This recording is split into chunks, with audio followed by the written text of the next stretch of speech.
Donald டிரம்பின் வருகை அந்த வல்லரசுக்கு மலேசியா அடிபணிந்ததாக அர்த்தமாகாது.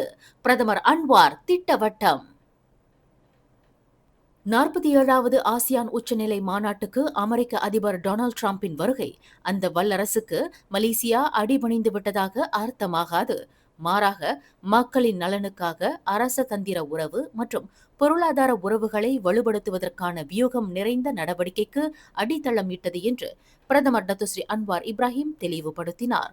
தம்மை பொறுத்தவரை டிரம்புடனான நேரடி சந்திப்பு மலேசியாவிற்கும் அமெரிக்காவிற்கும் இடையிலான முதலீடு மற்றும் வர்த்தக வாய்ப்புகள் குறித்து விவாதிக்க முடிந்தது. அத்துடன் காசாவில் மனிதாபிமான பிரச்சினைகளில் மலேசியாவின் உறுதியான நிலைப்பாட்டை விளக்குவதற்கும் போர் நிறுத்தத்தை வலியுறுத்துவதற்கும் ஒரு வாய்ப்பு கிடைத்தது என்று பிரதமர் குறிப்பிட்டார். அரச தந்திர உறவின் வாயிலாக டிரம்புடன் நேரடியாக அமர்ந்து பேசுவதற்கும் மலேசியாவின் உணர்வுகளை வெளிப்படுத்துவதற்கும் இந்த ஆசியான் மாநாட்டின் மூலம் ஒரு களமும் தளமும் நமக்கு கிடைத்தது என்று டத்துஸ்ரீ அன்வார் விளக்கினார்.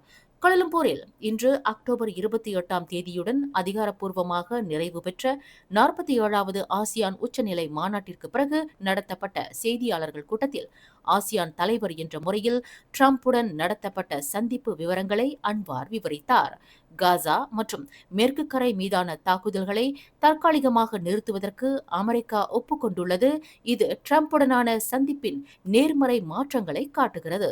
ஆனால் ஒரு விரிவான தீர்வு எட்டப்படவில்லை என்று டத்தோஸ்ரீ அன்வார் விளக்கினார். மேலும் செய்திகளை தெரிந்து கொள்ள கீழே இருக்கும் பெல் பட்டனை அழுத்துங்கள். உங்கள் மகிழ்ச்சியை வெளிப்படுத்த லைக் மற்றும் ஷேர் செய்யுங்கள். தொடர்ந்து திசைகளோடு இணைந்திருக்க சப்ஸ்கிரைப் செய்யுங்கள்.